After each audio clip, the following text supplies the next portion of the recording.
So you can pop this open. You can go ahead and pull this tap out. Okay, you put your hand in here and push it in and pull down. And you see it come out.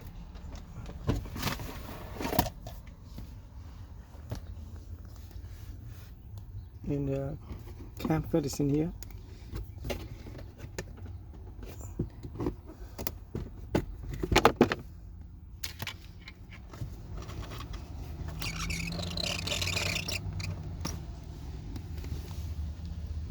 So you can see there's some mouse been in here.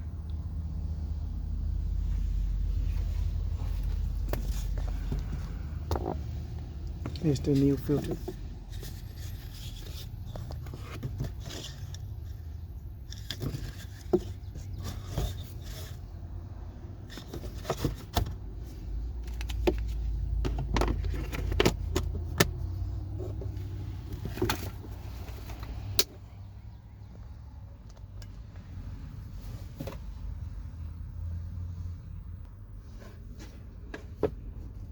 Close it back up.